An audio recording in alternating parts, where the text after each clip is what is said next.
स्वागत है आपका अपने YouTube channel youth power for study में, जिसमें आज हम लोग पढ़ने जा रहे हैं हमारी बदलती हुई पृथ्वी का पार्ट 2 के बारे में। जिसमें आज हम लोग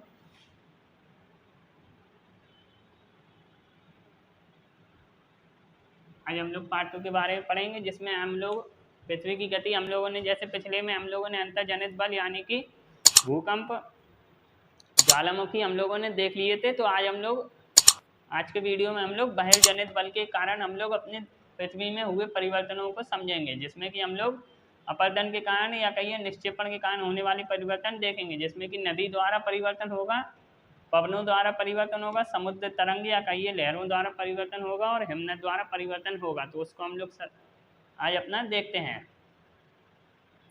तो चलिए हम लोग शुरू करते हैं। हम लोग पहले तो देखेंगे हमारी नदी के द्वारा।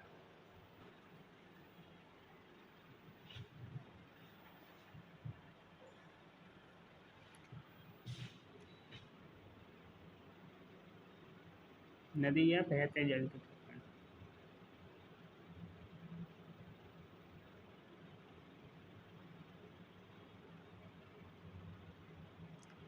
तो हमारे पृथ्वी में या कहिए हमारी स्थल आकृतियों में हमारी नदी या बहते जल के कारण हमारे यहाँ बहुत से परिवर्तन होते हैं, जिसमें कि हमारी जैसे अपर्दन होता है। तो अपर्दन को हम लोग जैसे देखें तो हम लोग उसको कटाव बोल सकते हैं। अपर्दन हमारा जो भी हो जाएगा, अपर्दन का मतलब उसको हम लोग कटाव बोलेंगे।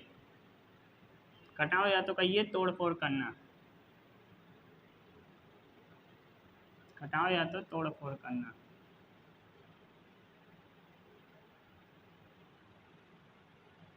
तो हमारा नदी का काम क्या हो जाएगा, नदी हमारी पहली तो अपर्दन करती है और दूसरी निक्षेपण करती है। तो निक्षेपण का काम क्या होगा, निक्षेपण यानी इकट्ठा करना या तो कहिए किसी स्थान पर जमा करना।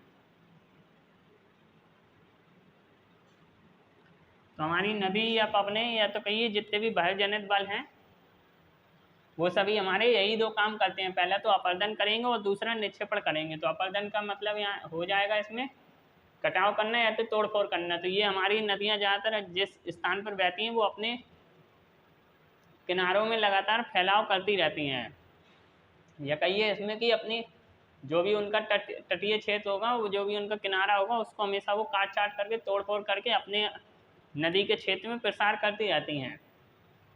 और जब ये निक्षेपण आएगा तो निक्षेपण हमारा ज़्यादातर हम लोगों को नदी के मुहाने के क्षेत्र पर देखने को मिलता है, लेकिन ये और भी क्षेत्रों पर देखने को मिलता है। जब नदी अपने स्थान बदलेगी या दूसरे स्थान पर जाएगी तो वहाँ पे वो अपने साथ जो भी मिट्टी कंकड़ या तो कहिए महीन मिट्टी या कंकड़ के कण जो भी लेके आएगी वो वहीं पे इकट्ठा कर देती है या तो कुछ कहिए छोड़ देती है, जमा कर देती है वहीं पे, जिसको हम लोग निक्षेपण कहते हैं। इसी कारण वहाँ पे जहाँ पर भी जैसे हम लोग देखते हैं कहीं पे बाढ़ आती है तो बाढ़ आने के बाद जब वहाँ पे सब कुछ सामान्य हो जाता है तो वहाँ पे हम लोग ज़्यादातर देखने को मिलता है कि वहाँ की भूमि में उपजाऊपन थोड़ा बहुत बढ़ जाता है, जिससे कि वो हमारा निक्षेपण का ही कारण हो जाएगा। क्योंकि नदी अपने साथ अनेकों तत्वों को या कहिए अनेकों तत्वों के साथ साथ मिट्टी कंकड़ पत्थर को भी अपने साथ लेकर आती है और वहाँ पे जमाव कर देती है, तो वहाँ की भूमि उपजाऊ हो जाती है।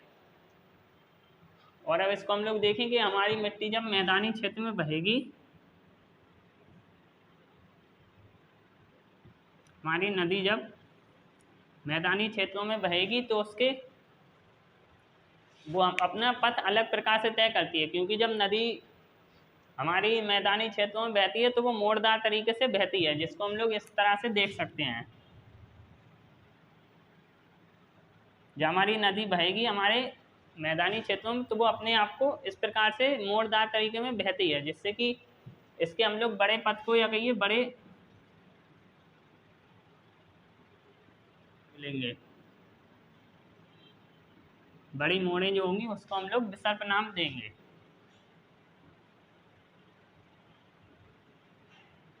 ये जो हमारी बड़ी मोड़ें हो जाएंगी इसको हम लोग नदी का विसर्प बोलते हैं।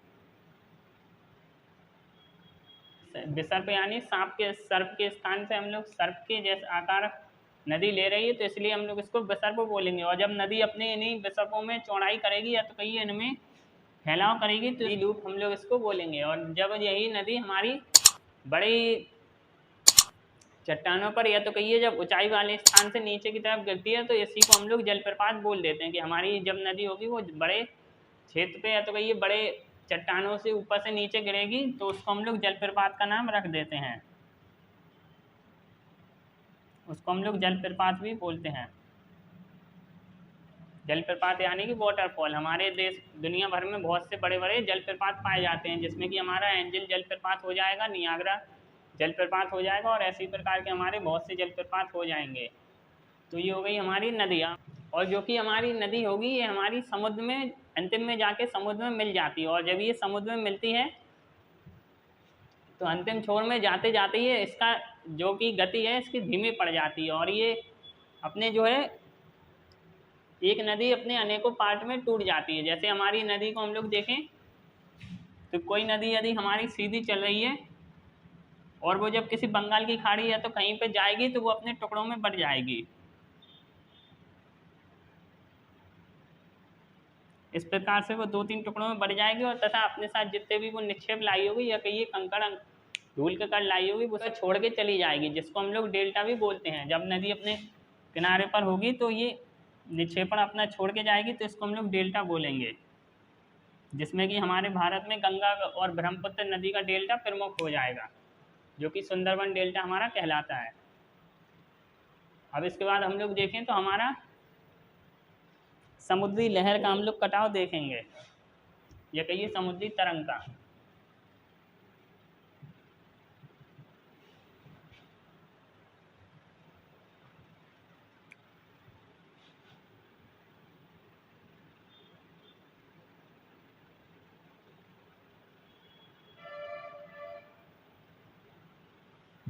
हम लोग अपनी समुद्री तरंग का भी देखेंगे। ये भी हमारी जितने भी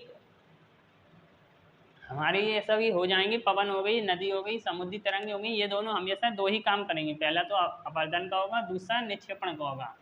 तो ये समुद्री तरंगें जो भी यार लहरें हो जाएंगी तो ये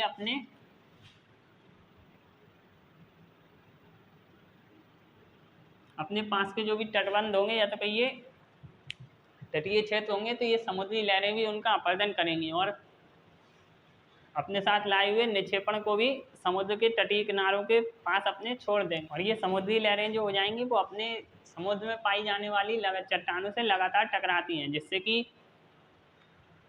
समुद्री चट्टानों में दरार आ जाती है। चट्टानों से ये लगातार टकराती हैं जिससे उनमें दरार आ जाती है, और जब यही दरार हमारी बड़ी हो जाती है तो उसको हम लोग दूसरा नाम देते हैं कि समुद्र की लहरें जो टकराएंगी तो उससे चट्टानों में दरार आएगी, और फिर इन चट्टानों की दरारों में जब विस्तार हो जाएगा तो उसको हम लोग समुद्री गुफा का नाम देंगे। यही समुद्री गुफा हम लोगों को बहुत प्रकार से हमारे समुद्र के क्षेत्र के इलाके में हम लोगों को देखने को मिलती हैं।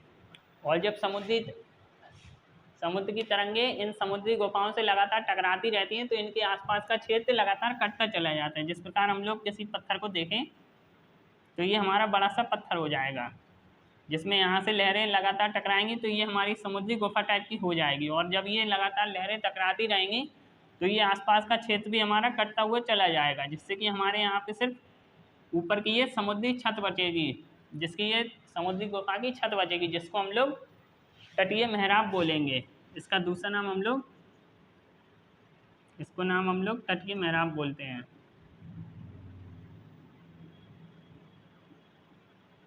जो ये समुद्री गुफा की छत बचेगी अंतिम में उसको हम लोग तटीय मेहराब बोलेंगे। और जब समुद्री लहरें जो होंगी वो अपनी इन्हीं चट्टानों को लगातार इनमें कटाव करती रहेंगी तो ये अंतिम में छत भी टूट जाएगी, या तो कहिए ये छत भी हमारी समुद्री लहरों के वजह से ये टूट जाएगी, जिससे कि ये हमारी से पास पास की दीवारें ही बचेंगी, अगल बगल की ये दीवारें ही बचेंगी, जिसको हम लोग स्टैक नाम बोलते हैं। इसको हम लोग स्टैक बोलेंगे।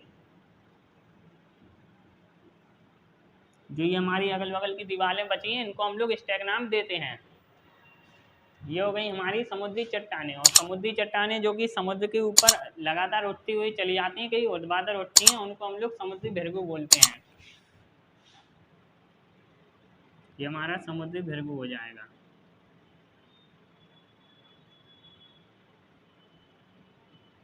समुद्री भृगु, ये हमारी लगातार उठने वाली चट्टानें होती हैं जो कि समुद्र की लहरों के कारण हमेशा ऊपर उठती रहती हैं, क्योंकि समुद्र में लहरें हमेशा ऊपर नीचे होती रहती हैं, जिसके कारण ये चट्टानें ऊपर उठती रहती हैं, जिसको हम लोग समुद्री भृगु बोलते हैं। और जब हमारा समुद्र अपने किनारे निक्षेपण करता है, ये तो कहिए निक्षेप इकट्ठा करता है, तो उसको हम लोग समुद्री पुलिन का नाम देते हैं। समुद्री पुलिन ये हमारा निक्षेप हो जाएगा। जब समुद्र अपनी लहरों से निक्षेप इकट्ठा करेगा तो उसको हम लोग समुद्री पुलिन बोले। हम लोगों ने देख लिया अपना समुद्र। इसके बाद हम लोग अब पवन को हम लोग देखते हैं।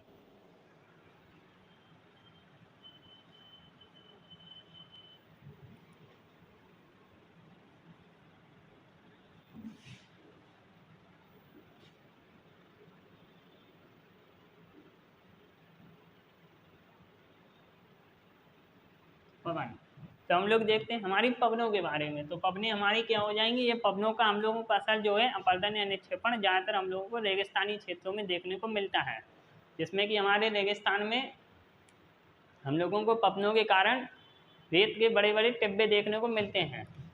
टिब्बे कैसे हो जाएंगे, तो जब इन पवनों द्वारा बड़ी मात्रा में रेत को एक स्थान से दूसरे स्थान पर ले जाकर इकट्ठा किया जाएगा तो उसको हम लोग टिब्बे बोलेंगे। पहाड़ जैसे उठ जाएगा तो इसको हम लोग रेगिस्तानी टिब्बे बोलेंगे, रेत के टिब्बे।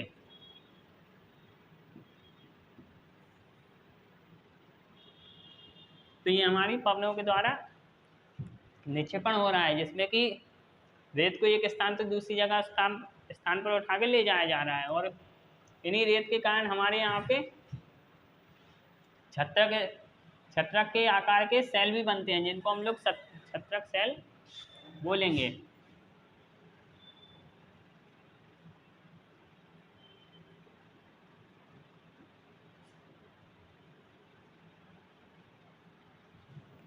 और जो इन टिब्बों का ऊपरी भाग है, ये पवनें अपने साथ जो है अपर्दन इनका जब एक स्थान से दूसरे स्थान पर जाती हैं तो इनके ऊपरी भाग को आसानी से इसका अपर्दन कर देती हैं, कई शीर्ष को जो है संकीर्ण भाग कर देती हैं, जिसको इस लोग इसको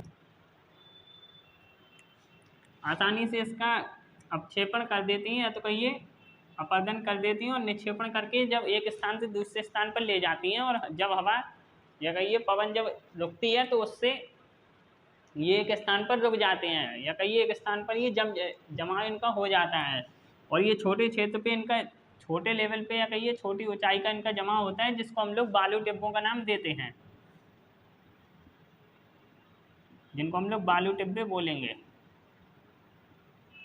और जब यही पवन हमारी रेत को ज़्यादा मात्रा में उड़ा के ले जाती है और बड़े क्षेत्र में फैला देती है, पवन बड़े क्षेत्र में फैला देगी नाम, तो इसको हम लोग लोयस नाम देंगे। लोयस नाम इसका हम लोग देंगे। तो हम लोगों को चीन में, हमारे चीन के क्षेत्र में रेगिस्तान में, चीन के रेगिस्तान में एक बहुत बड़ा लोयस हम लोगों को देखने को मिलता है। लोयस यानी कि जब पवन अपने साथ मिट्टी को उड़ा ले जाती है और वो बड़े क्षेत्र पर जब इस मिट्टी को पवन के रुकने के कारण जब वो गिरता है तो मिट्टी गिरती है तो उससे निक्षेप हो जाता है, जिसको हम लोग लोयस बोलते हैं। और ये बालू के टिब्बे भी हम लोगों को देखने को मिलते हैं कि पहाड़ पे या कहिए रेत के छोटे छोटे पहाड़ देखने को मिलते हैं, जिनको हम लोग टिब्बे बोलते हैं। तो ये हमारे बालू के टिब्बे हो गए और छत्रक सेल हो गए, जिसमें कि हम लोगों ने आज पवन को देख लिया। तो हम लोग इसके बाद थोड़ा सा हिमनद को भी देख लेते हैं। हिमनद के हम लोग कार देखेंगे, हम लोग देखेंगे हमारा हिमनद।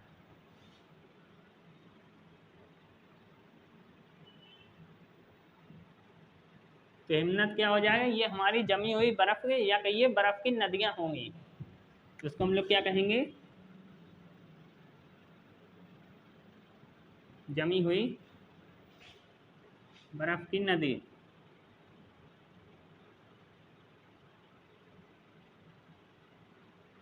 या कहिए जमी हुई नदी, हम लोग इसको ग्लेशियर हम लोग इसका नाम देते हैं, इसको हम लोग दूसरा नाम ग्लेशियर भी बोलते हैं।